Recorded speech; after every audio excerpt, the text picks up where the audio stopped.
Discuss how above issues should be dealt with in financial statements. इतना ज़्यादा पढ़ा भी नहीं ना जाता, अब ये पता है क्या, एक जैसे सवाल मोनोटोन हो गए हैं ना आप। इंशाल्लाह कल फिर ये होगा ना आपकी नॉर्मल क्लास के अंदर फाइनल अकाउंट्स के कोई 10-15 मिनट लगेंगे, फिर IFRS 15 नया स्टैंडर्ड चल रहा होगा, तो स्टार्ट में अगर मैं इसकी कोई डिस्कशन कर भी जाता हूँ IAS 37 की, तो आप खुशी खुशी कर लेंगे इंशाल्लाह। क्या ख्याल है बेटा? वो तो होगा ही होगा, लेकिन बारी बारी ना सारी चीज़ें जो होमवर्क में दिए, इसीलिए तो दिए कि मैनू छड्डो ना। ये सवाल मैंने अब कहना वो अपनी जान बचाई है कि कहीं ऐसा ना हो खुदा ना खास्ता इनमें से कोई चीज़ रह जाए जो कि करने वाली थी, और आप भी भूल जाएं, आप कहीं शायद इंपॉर्टेंट नहीं और मैं भूल जाऊं। बता दी है, आपने खुद देख लिया चीज़ें ये मसले वाली हैं, तो अब मुझे आप घर नहीं जाने देते जब तक आप ये करवा नहीं लोगे मुझसे। इंशाल्लाह मुझे पता है होगा इंशाल्लाह, बस आप नोट करके रखें। ओके अच्छा जी, बस 31 तक कोशिश करेंगे, नहीं तो 1-2 पे तो हो ही जाना है इंशाल्लाह। टारगेट 31 ही है, टेंशन नहीं लेनी आप लोगों ने। आप लोग जितनी मेहनत कर रहे हैं, आप लोगों को आखिरी महीने में वो टाइम मिलना आप लोगों के लिए बहुत बड़ा प्लस होगा, बहुत बड़ा पासिंग के लिए आपके पास एक चांस होगा, अल्लाह ने चाहा तो। For the purpose of this question assume that today's, या लो जी वही वाली बात आ गई। अब ये 1 फरवरी का मतलब ये तो नहीं ले लोगे कहीं कि ये ऑथराइजेशन की डेट है, नहीं, वो कह रहा है आज 1 फरवरी है। अच्छा जी, you are finance manager of Wonderland Limited. Your assistant is preparing financial statements of WL for the year 31 December 19. He has brought following matters for your consideration. In mid 19 हमारे साल के दरमियान ही WL launched new model of laptops with name champ. भाई इन्होंने champ जो है ना वो लॉन्च कर दिया था, हमारे साल के दरमियान में नया मॉडल चैम्प जो है वो लॉन्च हुआ है, which became popular among customers, और वो हाथों हाथ बिकने लग गया इन नवंबर 19।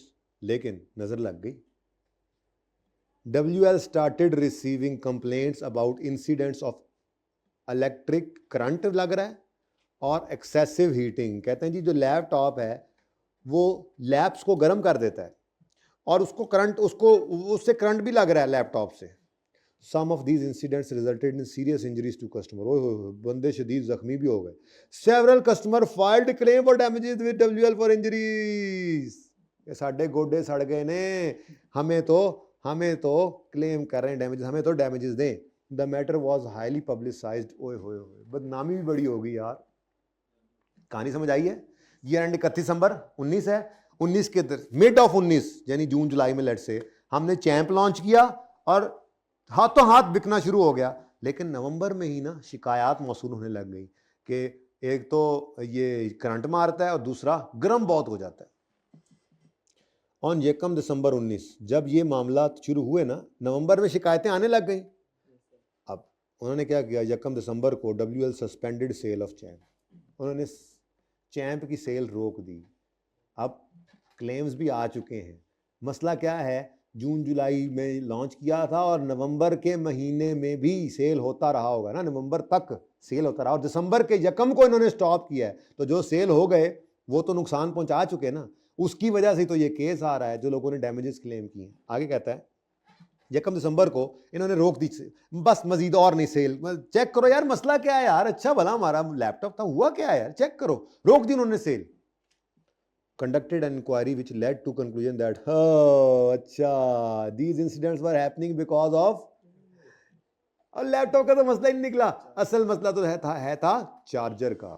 चार्जर की वजह से वोल्टेज ज्यादा हो जाती थी, करंट भी लग जाता था और गर्म भी हो रहा था, चार्जर का कसूर था। On 25 December 19 WL announced that all customers can collect replacement charges. Oye hoye hoye hoye hoye hoye announced that all customer can collect replacement chargers. हाँ भाई, कंस्ट्रक्टिव पूरी बात बोलो। 25 दिसंबर को इन्होंने छुट्टी वाले दिन ये ऐलान किया कि ऑल कस्टमर्स रिप्लेसमेंट चार्जेस ले जाएं। ठीक है, अब जिस दिन से ऑनवर्ड्स, वो बात की बात होती है, वो तो कह रहे हैं आगे कि वो बंदे आए कब से, 15 फरवरी से ऑनवर्ड्स आना शुरू कर दें और कोई एडिशनल कॉस्ट उनको नहीं पड़ेगी। ठीक है, अब 25 दिसंबर को ऐलान कर दिया, अनाउंसमेंट हो गई, कंस्ट्रक्टिव ऑब्लिगेशन अब आपको किसकी, चार्जर्स की कॉस्ट की रिकॉर्ड कर लेनी चाहिए कि चार्जर्स अब आपको रिप्लेस करके देना पड़ेंगे क्योंकि आपने 25 दिसंबर को अनाउंसमेंट कर दी है। अभी तक कहानी क्या चल रही है, चैंप में गड़बड़ निकली है, गड़बड़ चार्जर की निकली है, लेकिन जिनको नुकसान पहुंच चुका है वो आपके अगेंस्ट केस फाइल कर चुके हैं। एक तो उनकी प्रोविजन आपने रिकॉर्ड करनी होगी कोई रिलायबल एस्टीमेट बना के, अभी आगे देखते हैं। उसके बाद आपने जब इंक्वायरी की तो पता लगा चार्जर खराब है, तो आपने एक अनाउंसमेंट की कि भाई साहब चार्जर रिप्लेस करा लो फ्री ऑफ कॉस्ट। अब ये एंड पे आपकी कंस्ट्रक्टिव ऑब्लिगेशन आ गई, आपने चार्जर्स को भी रिप्लेस करके देना है, ठीक है। अच्छा, sale of champ will also resume on the same date at a reduce price. अच्छा ठीक है, थोड़ी सी प्राइस भी रिड्यूस कर दी है जिन्होंने, जाहिर है बदनामी भी तो हुई थी। उन्होंने कहा जी हम बहुत मादत खां हैं, और चैंप अब एक बार फिर से आपकी खिदमत में डिस्काउंटेड प्राइस पर है।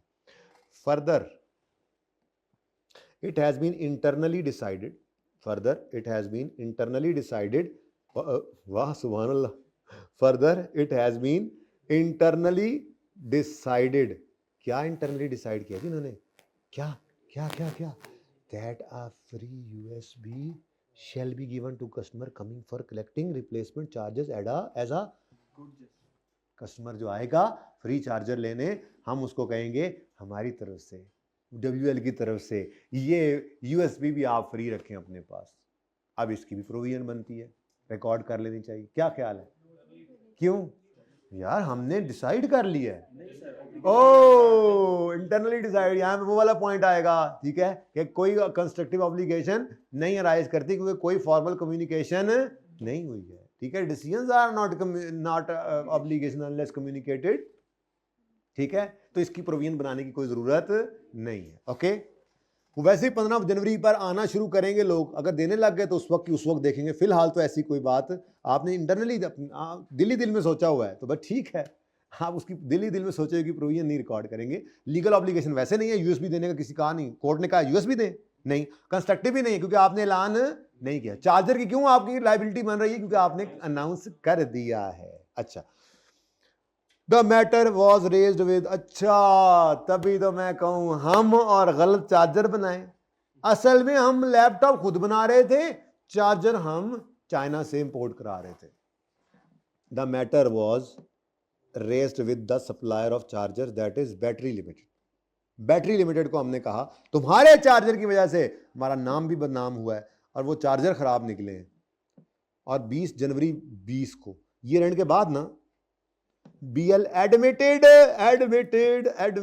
that the fault was a fault, admitted the fault and agreed, and इसका मतलब क्या है, virtually admitted the fault and agreed to only adjust the cost of defective। उन्होंने कहा भाईजान और कुछ नहीं, अब हम आपके नुकसान भरते रहें कि आपकी गुडविल खराब हुई है और हर जाने कर रहे हैं और आपके खिलाफ केस हुआ, भाई ये हमारा नहीं माना, हमारी गलती थी, चार्जर गलत हो गए थे, हम चार्जर्स को रिप्लेस कर देंगे डिफेक्टिव चार्जर्स को, ठीक है। लेकिन वो कैसे कह रहे हैं कि अगेंस्ट फ्यूचर परचेज, ओ यार वो कोई फर्क नहीं पड़ता, वो आपको कैश दे दें या फ्यूचर में आपकी परचेज जो होनी है उसके अगेंस्ट एडजस्ट कर दें, अल्टीमेटली वो पैसे तो आपको बच गए ना। आपको इनफ्लो नहीं हुआ, आपका फ्यूचर का आउटफ्लो कम हो गया, बात तो एक ही है। इसका मतलब वर्चुअली सर्टन हो गया है जो डिफेक्टिव चार्जर्स हैं उनको सप्लायर ऑफ चार्जर्स जो है वो बैटरी लिमिटेड जो है वो क्या करेगा, रिप्लेस कर देगा, ठीक है।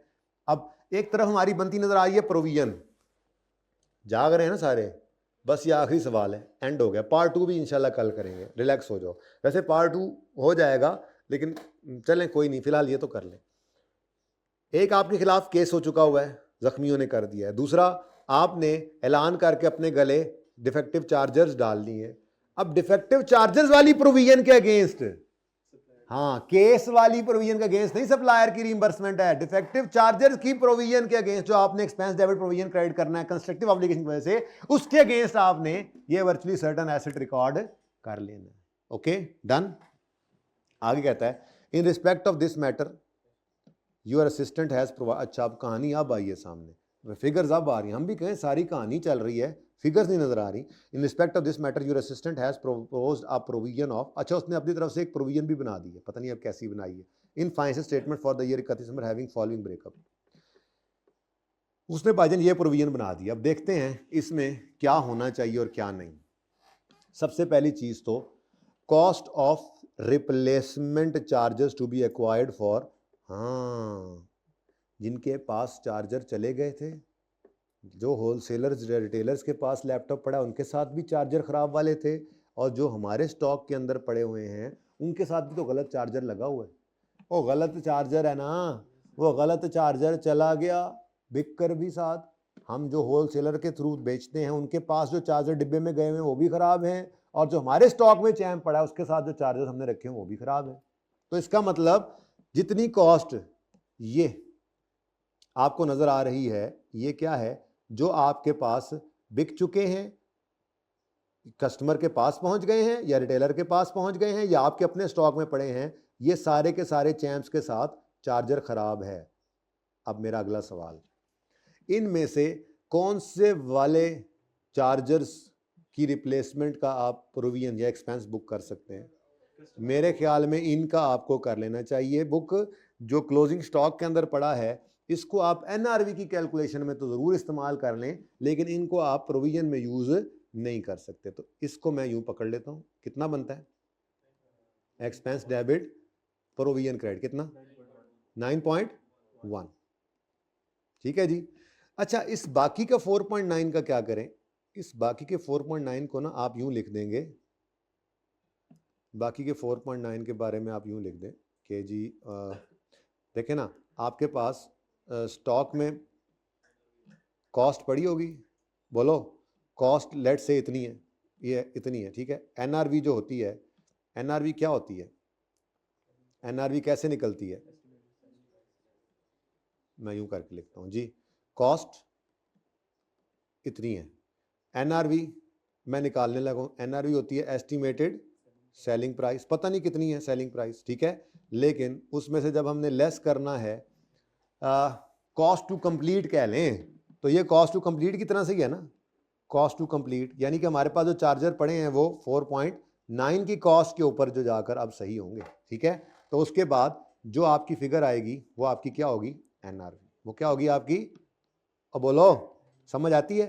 तो ये जो कॉस्ट है, इस कॉस्ट को आपने इस एनआरवी से क्या करना होता है, कंपेयर। ये तो अब लिख के बताना है ना, फिगर्स तो कोई नहीं है, तो हमने 4.9 के बारे में क्या लिखना है कि 4.9 की फिगर जो है वो एनआरवी की कैलकुलेशन के लिए तो इस्तेमाल होगी, उसकी प्रोविजन नहीं बनानी। ये बात समझ आई? नहीं समझ आई भाई? उसने तो कहा है, सप्लायर ने तो कहा है, मैं ये सारे के सारे, कितना बनता है टोटल 11, कितना ये कितना बनता है एक्सपेंस, कितना बनता है टोटल है? ये 6.8, 2.3 और 4.9 15 बनता है, ये 14 बनता है। कोई एक दस दो यार मैनू, 15 है, 6.8, 2.3, 4.9 14 है, फिर एक बार 15 कर लो। मैं तो कहता हूँ कोई नहीं, थोड़ी देर खेल लेते हैं, क्या मसला है यार, शाम का टाइम। ये 14 मिलियन का हम पर खर्चा आना है, जिसमें से 9.1 मिलियन का एक्सपेंस बुक कर लो और बाकी का 4.9 जो है उसको एनआरवी की कैलकुलेशन के अंदर यूज कर लेना। अब इसके अगेंस्ट बीएल से कितनी रिकवरी एक्सपेक्टेड है, बोलो 11 ठीक है जी। तो ये तो आपका अंदाजा है ना कि हमें इतनी कॉस्ट पड़ेगी। अब उसने कितना कहा है जी, हम आपको कितने पैसे दे देंगे बस। अब आई कैप तो मेरे ख्याल में इस लेवल पे नहीं गया, by the way I cap इस लेवल पर नहीं गया, लेकिन अगर मैं बात करूं कि इस एक्सपेंस के अगेंस्ट रिसीवेबल बुक करना होता है, ऐसे ही है, एक्सपेंस के अगेंस्ट रिसीवेबल होता है ना, तो रिसीवेबल कितना बुक करें, तो रिसीवेबल जो है वो भी प्रोपोर्शनेट होना चाहिए ना।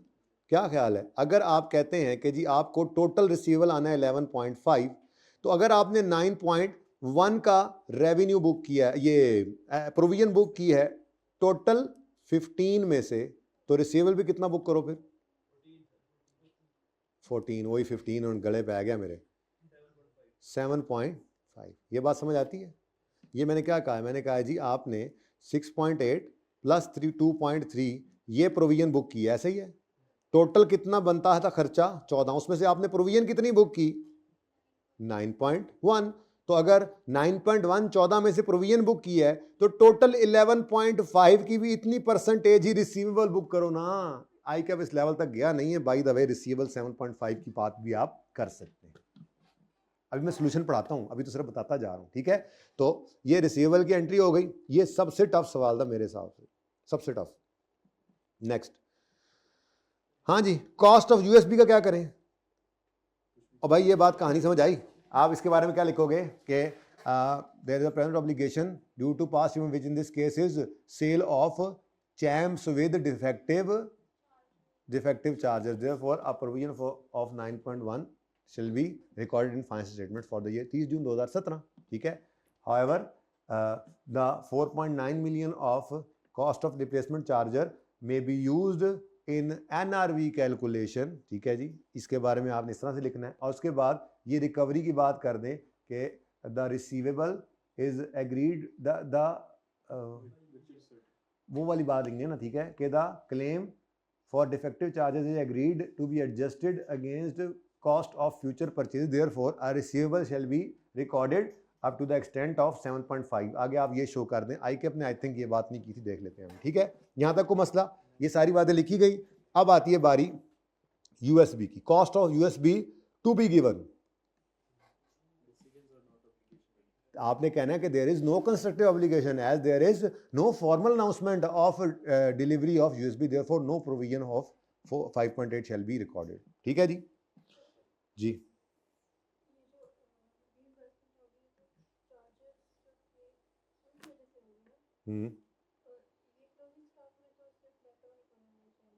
नहीं, चार्जर भी साथ नहीं पड़े हुए. उसने लिखा तो है कि कॉस्ट ऑफ रिप्लेसिंग चार्जर जो है वो किस लिए एक्वायर करने हैं हमने चार्जर रिप्लेसमेंट वाले कस्टमर्स के लिए जो बेच चुके थे, जो होलसेलर के पास जा चुके हैं, और जो हमारे पास स्टॉक में चैम्प पड़ा हो उसके लिए भी. तो जो स्टॉक में चैम्प पड़ा है उस पर ये कॉस्ट लगनी है ना, तो उसको हम एनआरवी कैलकुलेशन में ले गए. तो इसीलिए तो हमने बेटा, इसीलिए तो मैंने ये रीइंबर्समेंट इस तरह से की है कि ये 9.1 आउट ऑफ 14% बना ली ना. यही तो किया है मैंने, इसीलिए किया है मैंने. हाँ, तो चार्जर्स की वजह से जो खराब हुए उन्हीं की वजह से मिल रहा है. तो उनमें से कितने चार्जर प्रोविजन के अंदर पड़े हैं 9.1 के, तो उनके अगेंस्ट रिसीवेबल बुक करो. ये रीइंबर्समेंट वाला बेटा 7.5 तो रिसीवेबल है. 11.5 पूरा का पूरा उसने माना है कि मैं दूंगा अगेंस्ट 14 की प्रोविजन. हमारा खर्चा 14 होना है. हमारा खर्चा चार्जेस को रिप्लेस करने का कितना है 14, जिसमें से हमें सप्लायर ने क्या कहा है, तो मैं सिर्फ 11.5 मिलियन दूंगा. तो हमारी प्रोविजन 14 मिलियन की है.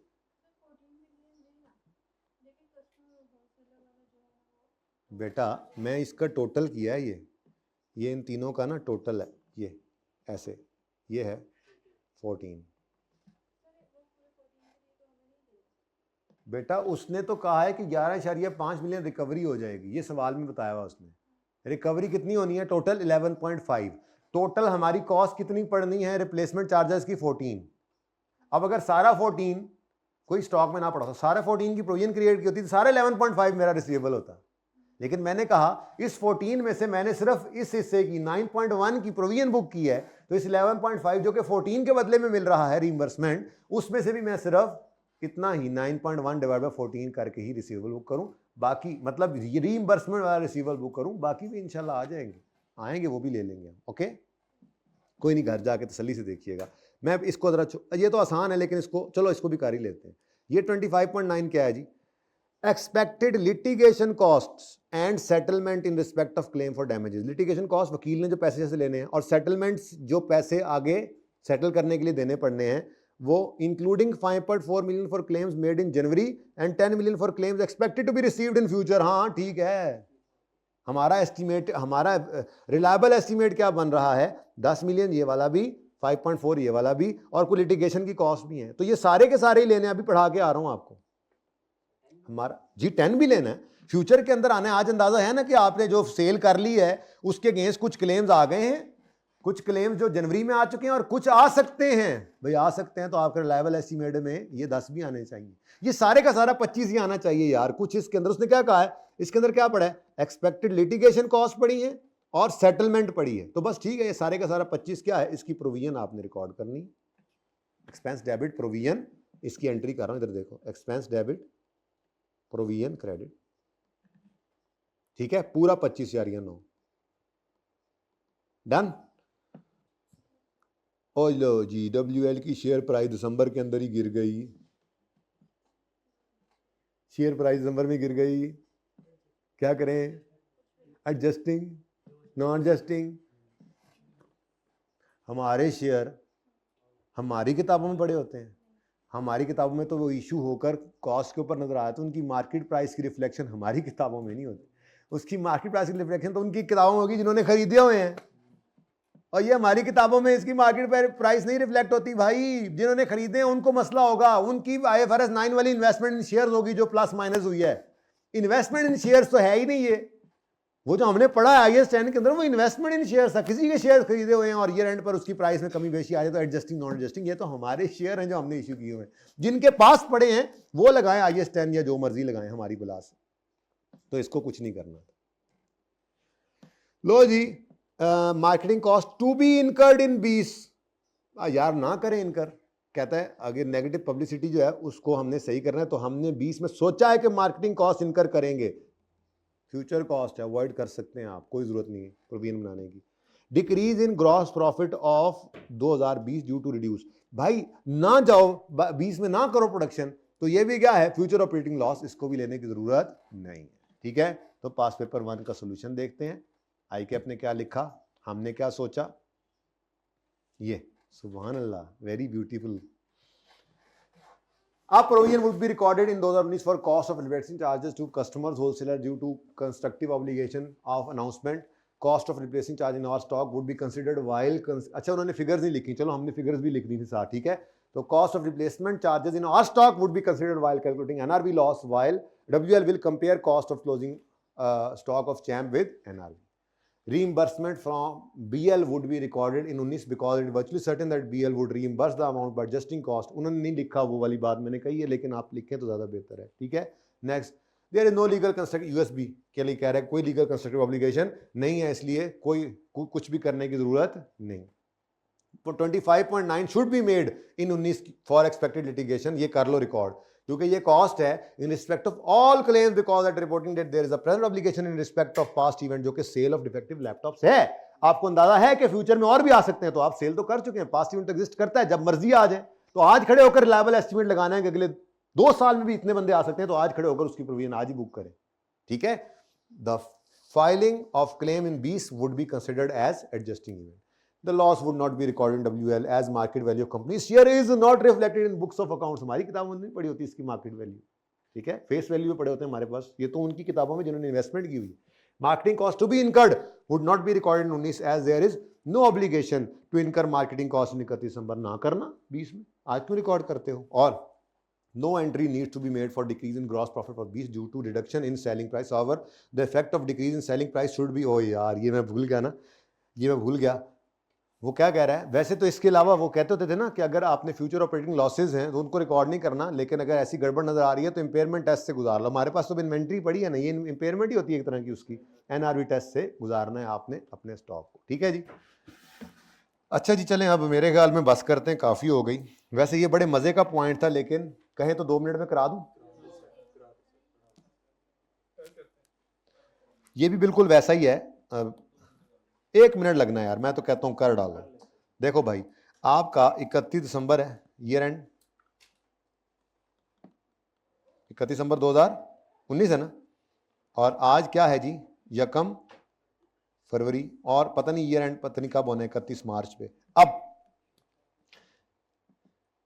नवंबर के अंदर इन्होंने एक इनामी स्कीम लॉन्च की है, वो जैसे किसी ज़माने के अंदर आप कोई है मोबिल ऑयल का भाई कह रहे हैं ढक्कन खोलते थे तो उसमें से स्क्रैच करें, या बोतल का ढक्कन खोलते थे उसको स्क्रैच करें तो नीचे से नाम निकलते थे। ठीक है, तो इन्होंने भी कुछ ऐसी ही प्रमोशन स्कीम की है जिसके अंदर स्क्रैच कार्ड डाल दिया है हर पैक के अंदर अपनी एक प्रोडक्ट के। ठीक है, these cards carry cash prizes ranging from 100 to, किसी कुछ नसीब को 50,000 का इनाम भी मिल सकता है। उन्होंने 100 से 50,000 के इनाम जो है वो कर दिए हैं स्क्रैच कार्ड में डाल के, हर प्रोडक्ट के अंदर रख दिए हैं कार्ड। ठीक है, and valid from and are valid for claim still, 29 फरवरी तक लोग आके अपने ये कार्ड्स क्लेम कर सकते हैं। अब कब हमने ये अनाउंसमेंट की है, यहाँ नवंबर में। ठीक है जी, नवंबर के अंदर हमने ये अनाउंसमेंट कर दी। Okay done. और कब तक आ सकते हैं जी लोग, ये 28 फरवरी तक आ सकते हैं यहाँ तक। अभी हम यहाँ पे खड़े हैं, ऐसे ही है ना, टुडे इज 1 फरवरी। ठीक है, यहाँ पे आप इस वक्त खड़े हुए हैं, और वो यहाँ तक 29 फरवरी तक आ सकते हैं लोग आने वाले, ठीक है। अब यहाँ से यहाँ तक टोटल टाइम है जिसमें ये लोग आएंगे। हमने नवंबर के अंदर हर प्रोडक्ट के अंदर स्क्रैच कार्ड डाल के भेज दिया है। इनामी रकम है 100 रुपए से लेकर 50,000 तक।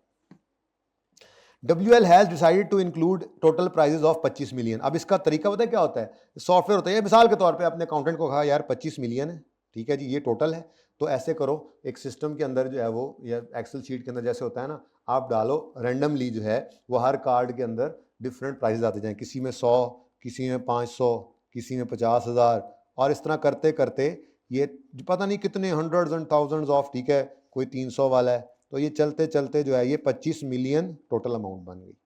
अच्छा, अब ये जनाब असल में होना चाहिए था कि टोटल 25 मिलियन के इनामी कूपन जो है वो हमने डिस्ट्रीब्यूट किए हुए। At year end WL has already received claim price 25 million के कार्ड डाले थे और 31 दिसंबर तक, अब ये 28 फरवरी 29 फरवरी दूर है, 31 दिसंबर तक 32 मिलियन के इनाम लेने वाले आ भी चुके हैं। ये क्या हो गया हमारे साथ? हमने तो 25 मिलियन के इनाम रखे थे और 31 दिसंबर तक 32 उसमें से आ भी गए, 25 में से 32 आ गए। सुभान अल्लाह। इंक्वायरी की तो पता चला ओ यार अकाउंटेंट, चलो सॉफ्टवेयर में मसला था। That the software for printing scratch card was has certain programming errors which has led to printing of unknown amount of total prices as compared to original plan। अब पता नहीं कितने हैं, 25 हमने सोचा था, वो सॉफ्टवेयर के अंदर हो गई गड़बड़, अब अननोन अमाउंट चली गई। आप खुद सोचे ना, 32 तो आ भी चुके हैं और अभी भी 29 फरवरी तक के 2 महीने बाकी हैं। अब क्या करें? हमने अनाउंस क्या किया हुआ है?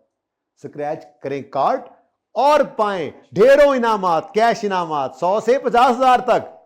अब जिन जिन के कार्ड निकल रहे हैं वो आएंगे तो हमारी कंस्ट्रक्टिव ऑब्लिगेशन है, हम उसे ऑनर करेंगे। तो बोलो further claim of 12 million has been received till 31 जनवरी।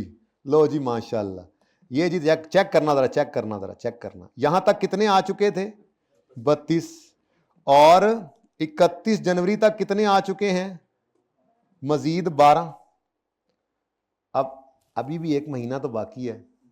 अगर कोई इसके बाद भी आ गया, बोलो 32 मिलियन आ चुके हैं, इसकी लायबिलिटी बुक कर लो, या प्रोविजन भी कह दो, कोई मसला नहीं है, लायबिलिटी बुक कर लो। आपने कहा होगा कि जी इंशाल्लाह आपको आप देते हैं अगले महीने, 1 महीने बाद आके अपने प्राइज मनी कलेक्ट कर लीजिए, मिसाल दे रहा हूं, ठीक है ना।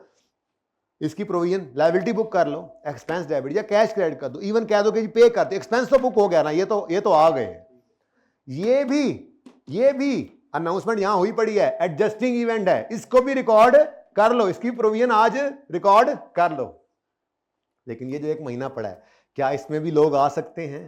अभी तक तो टाइम बाकी है ना। अब अगर आ गए तो क्या करेंगे? जवाब दे देंगे उनको। हम कहेंगे हमने तो 25 का सोचा था, अभी तक ऑलरेडी जो है वो 44 हो गए हैं, सॉरी जी आप जाएं, हम तो बोले इन 12 को भी नहीं दे रहे। ऐसा होगा क्या? नहीं भाई, आपने अनाउंसमेंट की हुई है। तो considering the reputation WL would honour all the claims, ठीक है। अब पता नहीं आगे कितने आएंगे। अब इस क्वेश्चन मार्क के बारे में पहली बार शायद हमारी IAS 37 की हिस्ट्री में हम क्या यूज करने लगे हैं, पहली बार शायद ये वाली सिचुएशन आई है। मे भी दूसरी बार हो, वैसे मुझे लगता है पहली बार आई है कि हमारे पास प्रेजेंट ऑब्लिगेशन है ड्यू टू पास्ट इवेंट, जो कि अनाउंसमेंट थी, ठीक है, लेकिन आउटफ्लो भी प्रोबेबल है क्योंकि पता नहीं कितने इश्यू हो गए हैं, सेल हो चुकी है, कार्ड जा चुके हैं, पता नहीं लोग कितने आएंगे। आउटफ्लो तो प्रोबेबल है, लेकिन रिलायबल एस्टीमेट नहीं लग सकता। तो रिलायबल एस्टीमेट नहीं लग सकता तो क्या करेंगे? कंटिंजेंट लायबिलिटी को डिस्क्लोज करेंगे, ठीक है। तो इसका सोल्यूशन अब पढ़ लें। इन respect of claim receive till 31 December 32 million के WL should record an expense. Further 12 million received during January would be considered as an adjusting event and should be recorded as an expense in 19.